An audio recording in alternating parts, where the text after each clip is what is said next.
Okay, I think we have most people or a good chunk of people in at this point. So we are going to go ahead and get started. So welcome everyone. Thank you for joining us tonight. We're going to get started. This webinar will be recorded for you to review in the future if you want to, um, and to share it as needed as well. So tonight we're going to talk about financial aid packaging, types of financial aid, student employment, and next steps to think about. So what is financial aid packaging? Well, essentially, at the time that you apply to Mizzou, we are going to automatically consider you for a variety of financial aid programs. The automatic scholarships, the competitive scholarships that are on our admissions webpage. We look at the information provided on the application materials, and we go ahead and consider and determine your eligibility for those scholarships. Some competitive scholarships do require an additional application, and that's noted if it does require an additional application. And also, we have other institutional scholarships where you can also complete a scholarship application through our tool called Scholarship Universe. And we're going to talk a little bit more about that here in a minute. But essentially, what we do then is we take all the financial aid programs that you're eligible for and we combine them or we put them together in the order that we're allowed to based upon different terms and conditions. And we place those on into the student financial aid package. And then that's when we notify you through our financial aid offer notification.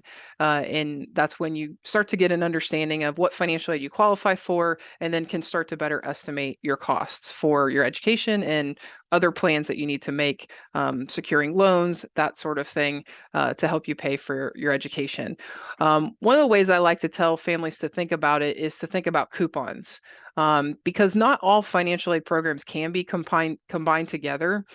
It's very similar to like if you're, shopping and you have coupons or you're buying pizza and you have coupons, there's always fine print. Some coupons can be doubled, some coupons can be put together in combination, but a lot of coupons can't. And a lot of financial aid programs are the same way and they can't be combined or added together. So if you get additional financial aid, we are going to repackage based upon those terms and conditions. Sometimes it can stack and all be combined or added together, and sometimes it can't. What we encourage you to do is if you're not sure, give us a call and we'll be able to help explain those terms and conditions and what can and cannot be combined together. But we're really telling you about this because we want to just set realistic expectations that not every single scholarship, grant, and loan program can all go together just based upon every entity has different terms and conditions that and compliance concerns that we have to make sure we adhere to. Okay, so types of aid. The most common federal financial aid programs is the federal Pell Grant. That is gift aid, the federal supplemental education opportunity grant. The federal Pell Grant, you are going to complete your FAFSA and you're automatically going to be eligible for that Pell Grant based upon information you complete on your FAFSA. And if you're eligible for that, no matter what amount you're eligible for, you'll be eligible for that at any institution you attend.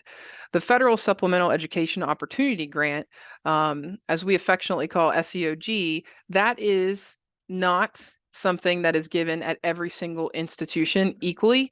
We all have a set amount of money we get from the federal government. We apply specific compliance regulations to that, and then we give that out automatically to students who qualify and meet those requirements. So you might get it at one institution and not another. You might qualify for it at Mizzou or not. If you do qualify for it, we will automatically put it on. There is not an additional application. Okay, other federal financial aid, federal loans are considered a financial aid program. They are not, they are something that has to be repaid, but they are still considered financial aid. So the main federal loans are the federal direct subsidized loan, federal direct unsub loan, and the federal parent plus loan. And we're going to go into more detail about those in a little bit. But we also provided a QR code there to our financial aid loans page, so you can read a little bit more about those when you have time and if you're interested in pursuing loans as an opportunity of aid.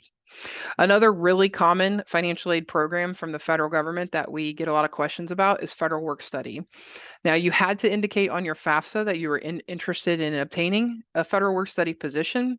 You also have to demonstrate need, and we're going to go into a little bit more about the federal work study program in a couple slides, but you have to be eligible for it essentially. And then you also have to find a qualifying job that we can pay you that federal work study money, and you earn that through working. So we're going to put the award on your financial aid offer letter, but you don't actually receive that award until you complete the work, and you get paid as you go and complete that work. Okay, so let's talk a little bit more about the annual federal loan limits. So these are very common questions that we get. The student direct subsidized and unsubsidized loans from the federal government. You get different aid. There's different amounts that you are eligible for each grade level as you go through school. So the annual maximum loan limits are there. So freshman, it's 5,500, of which no more than 3,500 can be the subsidized type of loan. If you don't qualify for the subsidized type of loan, then you would get that 5,500 entirely in the unsub. And that applies as we go down in that chart for the sophomore and junior senior years, the amounts that are listed there. The main differences between the subsidized loan and the unsubsidized loan is that the subsidized loan is need-based. You have to still have unmet financial need as calculated by the federal government in their calculation, and you don't incur interest while you're still a student enrolled at least half time. So that is the main difference. The unsub, it is not need based. All students are eligible for it as long as they still have room in their cost of attendance, and it does start accruing interest as soon as the loan is processed. So those are the main differences between those two loans. We get that question a lot, so we wanted to make sure we called that out. And also, it's really important to note that the limits that we are providing here in this slide, those limits are for dependent students as defined by the Department of Education. Independent students, if you meet those qualifications, those would be different limits. The overwhelming majority of our students do not meet the independent student definition by the Department of Education. That is determined by questions and answers that you give on your FAFSA, and it is very hard to override those answers. But if you do have a question about that, don't hesitate to give us a call, and we will be happy to discuss that with you. Okay, so we also get a lot of questions about the Federal Parent Plus loans. So essentially, this is an additional loan to help cover the gap for the amounts that a student cannot borrow through the federal direct programs that we just talked about, the sub and unsub loans. So you would apply through studentaid.gov. You do not apply through Mizzou. You actually have to go out to the studentaid.gov website. There is a QR code there for more information on the Parent Plus loan and the application. This loan is credit-based, and it has to be done by a biological parent, and it's for the purposes of assisting them paying for a dependent student in their education. So it is not based upon need. It is based upon the application going through, being approved, and then when you're doing that application, you will actually put in how much money you would like to borrow. And on that topic, you can borrow all the way up to the cost of attendance for whatever's remaining after other financial aid programs pay. But you don't have to. And so we really encourage families to talk about students and families to talk about, okay, how much do I still have to pay, or what is the balance that I have after my financial aid pays my charges on my account, and then what are my costs after that? Do I still have to pay some on for the charges? Would this loan be the right one to go ahead and use for that?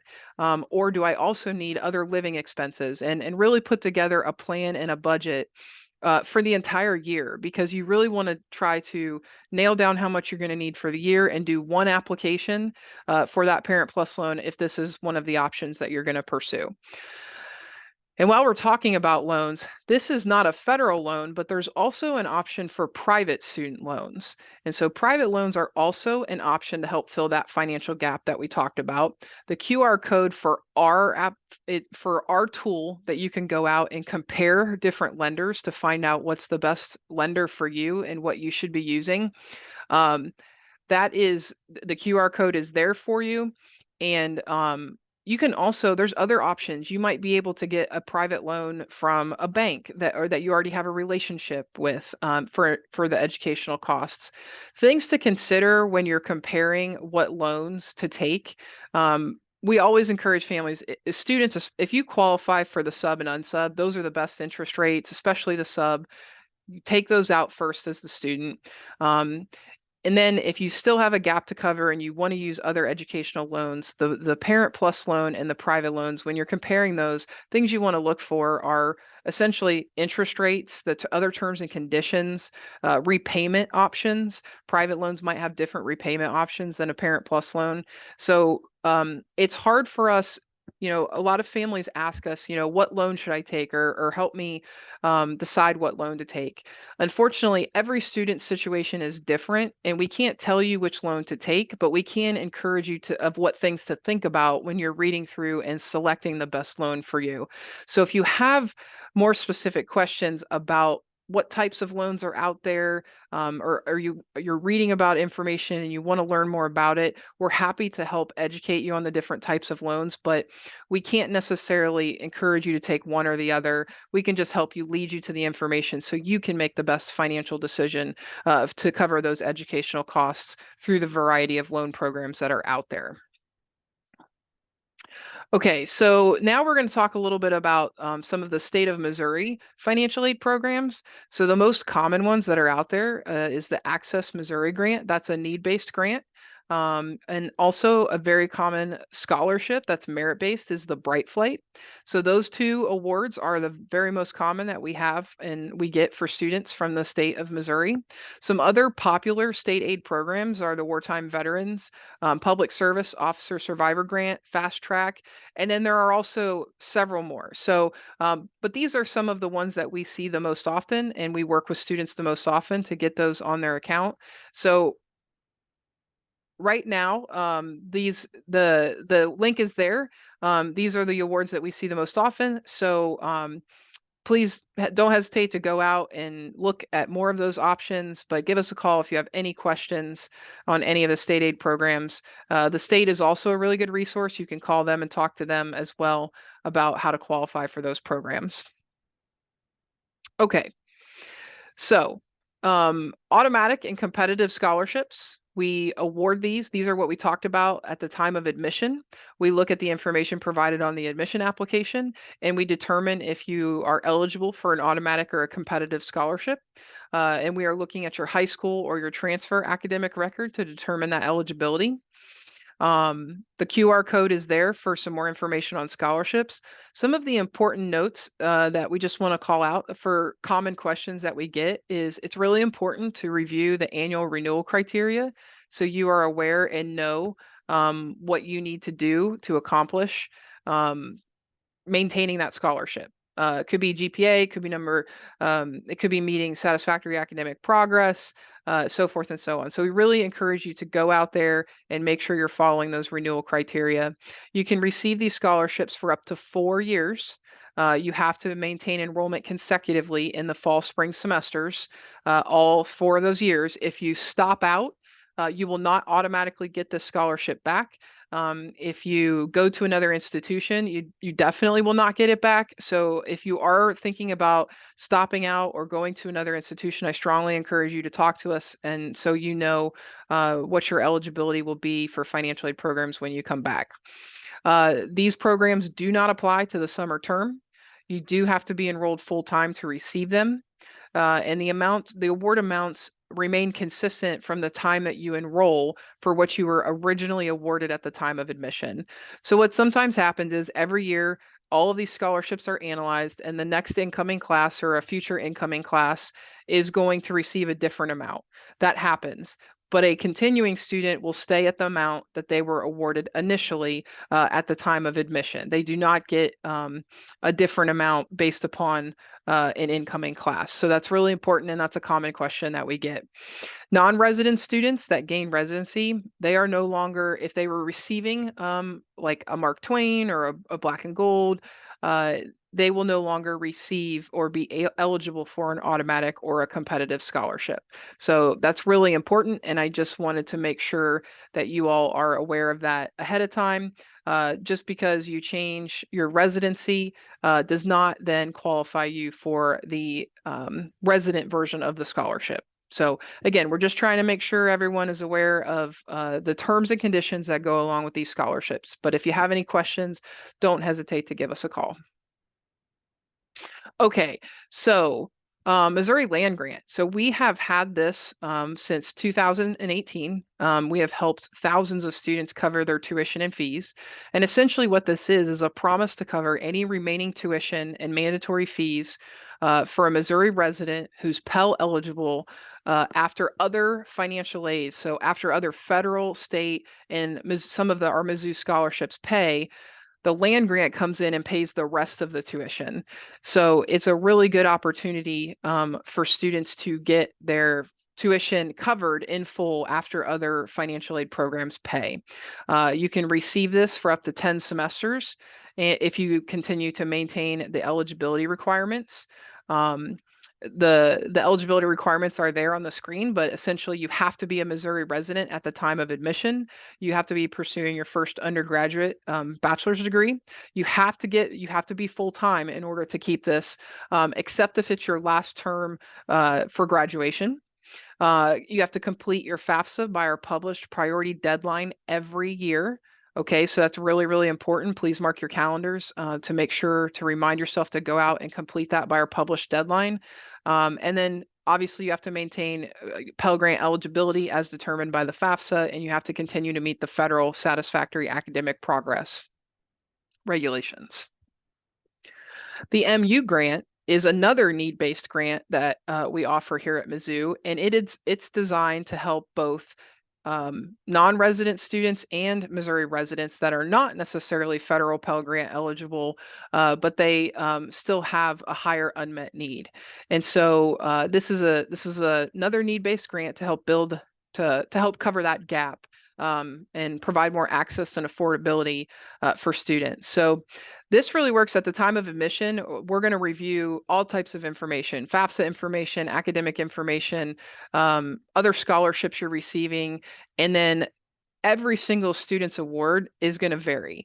And so once we have that award calculated, we will put that on your financial aid offer notification. It could change if you get different other scholarships or grants that come in. We will reevaluate that. And it is renewable, just like the land grant, it's renewable for up to 10 semesters if you continue to maintain eligibility. And so again, eligibility is going full time, pursuing your first bachelor's degree. You have to complete the FAFSA again by every year by our published priority deadline, and you have to obviously gain admission to our institution and meet satisfactory academic progress, which is a federal requirement. So it's important to understand that if you're receiving the land grant, you don't qualify for the MU grant. If you're getting the MU grant, you're not going to get the land grant. It's one or the other based upon what you qualify for, and we will determine that. And both awards are renewable, assuming that you continue to meet the eligibility requirements. Okay, so some other Mizzou scholarships, other common questions that we are getting this time of year is, are there any other scholarship opportunities for students to apply for? So we talked about our automatic scholarships and our competitive scholarships that are awarded at the time of admission. We've talked about our land grant and our MU grant, which are our need-based awards that would be on accounts at this point. The other thing is we had an application open in Scholarship Universe, and every year that will be open for students to apply for. And academic units, financial aid, different departments on campus, they all have their scholarships in this system. You apply for the scholarships, you apply through a general application, and we match students to scholarships. They're very competitive. So not everyone is going to get a scholarship out of Scholarship Universe. If you do receive one, you will be notified.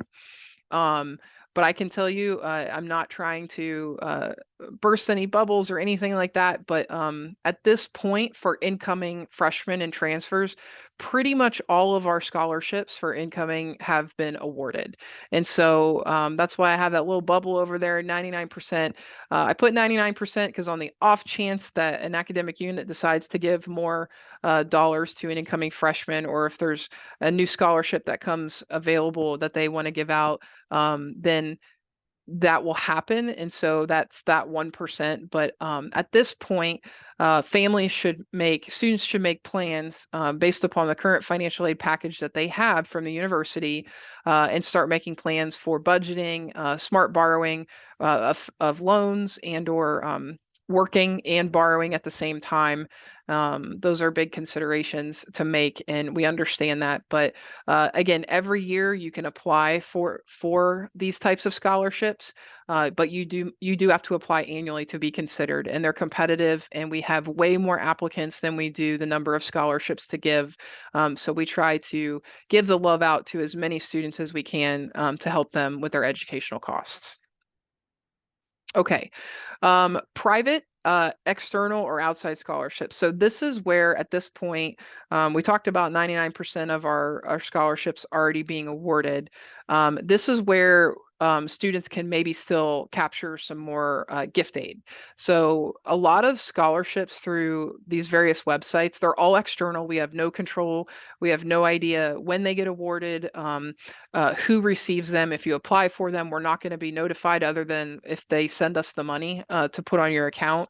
So we can't necessarily guarantee anything, but we do know that some of these websites have some great scholarships that sometimes go unawarded because students just don't apply for them. It does take time, but if you take an hour a day, or you take a couple hours every 2 weeks or something like that, just go out there, search some of these websites, put some information in, and fill out some applications.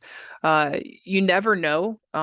It's kind of like you might apply for 10 and only get one. You might apply for 10 and get none. I don't know. You might apply for 10 and get five. So you just have to, you don't know, and you're never going to get them if you don't apply for them. So this is another potential opportunity or other resources that we like to provide to students to make sure that they're aware of other external scholarships or outside scholarships that are not part of Mizzou. Okay. 529 college savings plans. So we have these college savings plans. Well, these are something that you would have put together, put money in and saved. And this is not a financial aid program. So 529 college saving plans, this is something where you have put money in and invested in, and it's essentially then you can choose to take money out of that to help be a payment, and have it sent directly to our university, to the bill, to help pay for the bill, your educational bill. Some plans allow for electronic transfer of payments. That's our preferred method. Checks can also be mailed if the electronic payment's not an option.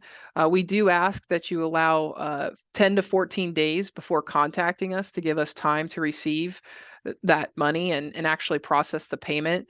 Otherwise, we won't be able to tell you if we have it yet because it's still in the mail or we're still processing it. Information to include on the check is there. It's really important to put the student's 8-digit student ID number, as well as Mizzou's federal school code, which is highlighted there in this slide as well. And then the address to send those checks to is listed there. This information is all on our cashier's website because that is the office that actually would accept this payment, and that QR code will lead you to this information as well. Okay, let's talk a little bit about student employment. Mizzou has a very robust career center. They provide a lot of information. As you can see, this is a snippet from their website. They help with resumes, cover letters. There's all kinds of career readiness opportunities. They can help you prepare for interviews, different experiential learning things. It's a very robust opportunity for our students to help them provide for their career after their education. One of the things we wanted to point out is when you're looking for student employment, whether it's part-time non-work study jobs or federal work study jobs, that red arrow is pointing to the drop down where you would go and search for those jobs and actually apply for those jobs. So we talked about if you want to get federal work study, you actually have to apply for a job that's federal work study eligible, get that job, and then that money would go to help pay for your wages for that job.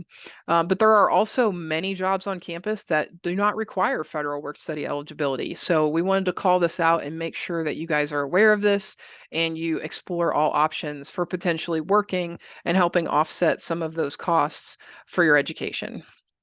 So some of the types of student employment at Mizzou we've talked about are federal work study and part-time non-work study, non-federal work study jobs. So for federal work study, you have to qualify for it. You have to accept the offer. You have to then go into the search engine and find a work study eligible job.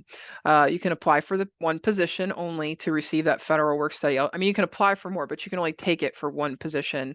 You can earn up to the total award amount that's put onto your account.